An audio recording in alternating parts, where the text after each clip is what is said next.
বন্ধুরা, আজকে আমি বাড়িতে কি কি মশলা বানিয়ে রান্না করি সেটা আপনাদেরকে শেয়ার করছি। নমস্কার বন্ধুরা, কেমন আছেন সবাই? আশা করি ভালো আছেন। আমাদের এসএস ফ্যামিলি কিচেনের তরফ থেকে আপনাদেরকে স্বাগত জানাই।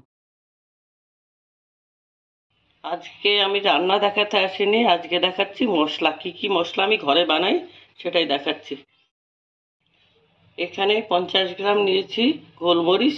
এটাকে সামান্য একটু শুকনো খোলায় ভেজে নিয়েছি, কারণ না ভাজলেও চলে গোলমরিচ, শুধু এখন বর্ষাকাল বলে নরম হয়ে যায়, সেই জন্য একটুখানি শুকনো খোলায় ভেজে নিয়েছি। এবার গোলমরিচটাকে নিয়ে নিয়েছি, গোলমরিচটা গুঁড়ো করে নেব।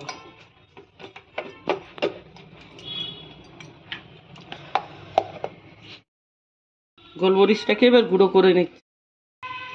আমার গোলমরিচটা গুঁড়ো হয়ে গেছে, এবার নামিয়ে নিচ্ছি। এইভাবে গোলমরিচ গুঁড়ো করে রাখলে ডিম সিদ্ধর সাথে খাওয়া যায়।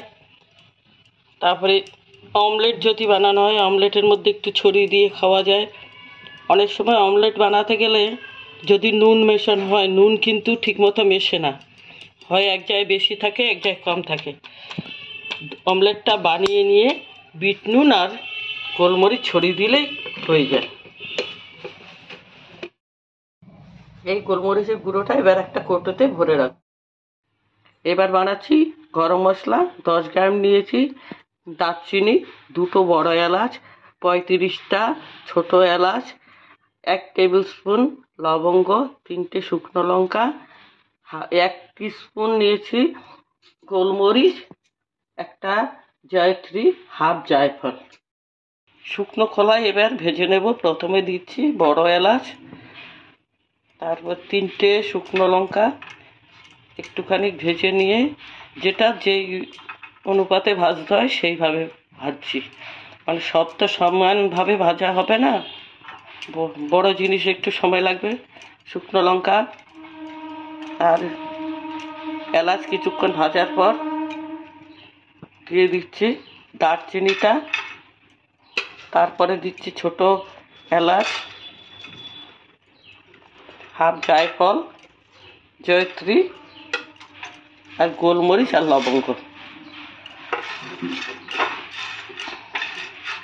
বেশি ভাজার প্রয়োজন নেই, একটুখানি ভাজছি সামান্য, ভেজে নিয়ে যাতে একটু মচমচে হয় সেই জন্য এই ভাজা। অবশ্য ভাজলে একটু সুন্দর গন্ধ হবে। এইভাবে আমি প্রতি মাসে গরম মশলা বানিয়ে রাখি, তাহলে আমার আর মাংস ডিম কোনো কিছু বানানোর সময় আমাকে আর মশলা আলাদা করে তৈরি করতে হয় না। এটা দেখবেন একদম দোকানের গরম মশলার মতোই হবে।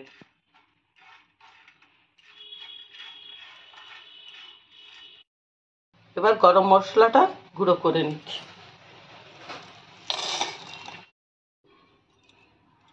আমার গরম মশলাটা হয়ে গেছে, এবার নামিয়ে নিচ্ছি। এবার ধনে জিরে গুঁড়ো করব। আমি ধনে জিরেটা একসাথেই গুঁড়ো করি। এখানে হাফ বাটি ধনে নিয়েছি। আগে ধনেটাকে ভেজে নিই। ধনেটাকে শুকনো খোলায় ভেজে নিচ্ছি, বেশি ভাজবো না, শুধু এই যে ঘরে থাকলে একটা স্যাঁতস্যাঁতে ভাব হয়ে যায়, তো সেই জন্য একটু ভেজে নিচ্ছি। এবারে হাফ বাটি দিচ্ছি জিরে। আমি জিরে ধনে সবসময় একসাথেই বেটে গুঁড়ো করে নিই, বেশি ভাজছি না। আগেই বলেছি যে বেশি ভাজবো না, ভাজলে ওইটা ভাজা মশলা হয়ে যাবে। শুধু ঠান্ডা ভাবটা কাটিয়ে নিচ্ছি। এবার ভাজা জিরাটা গুঁড়ো করে নিচ্ছি।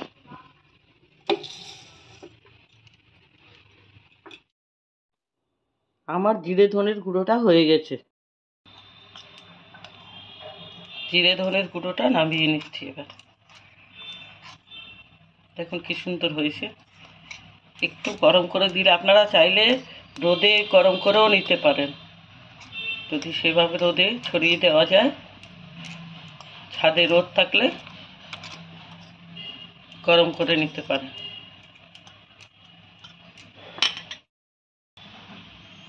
দেখুন কত সুন্দর হয়েছে মশলাটা। একবারে যদি মশলা করে রাখা যায় বারবার আর মশলা বাটার ঝামেলা থাকে না, বা কেনা মশলা তো বেশি ভালো হয় না, ঘরে করে নিলেই ভালো। এবার বানাচ্ছি কাঁচা মশলা। এখানে 30টার মতো লঙ্কা ভিজিয়ে রেখেছিলাম জলে, এবার বেটে এই জলটাও দিয়ে দিচ্ছি। লঙ্কাটা আগে বেটে নিলাম, কারণ অনেক সময় নিরামিষের রান্নার মধ্যে লঙ্কা দিতে হয়, তো সেই জন্য লঙ্কা বাটলাম, তারপরে পেঁয়াজ রসুন বাটবো। লঙ্কা যদি একটু ভিজিয়ে রাখা যায় তাহলে মিক্সিতেও ভালোভাবে বাটা যায়। আধ ঘন্টার মতো ভিজিয়ে রাখতে হবে। আর যদি তাড়াহুড়া থাকে একটু গরম জলের মধ্যে ভিজিয়ে রাখতে হবে।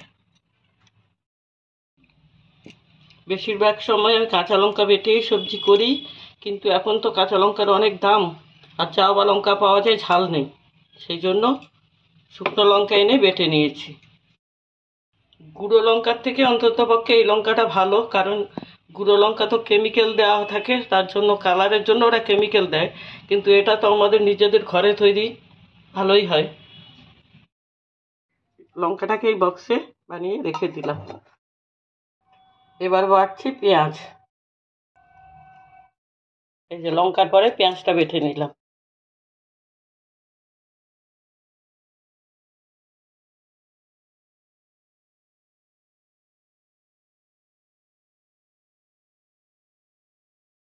পেঁয়াজটা বেটে নিয়ে নামিয়ে নিলাম। পেঁয়াজ সব প্রায় মাছের ঝোলে লাগে, সেই জন্য পেঁয়াজটা আলাদা বাটলাম। রসুন সব মাছের মধ্যে দেওয়া যায় না, রসুন আলাদা বাটবো।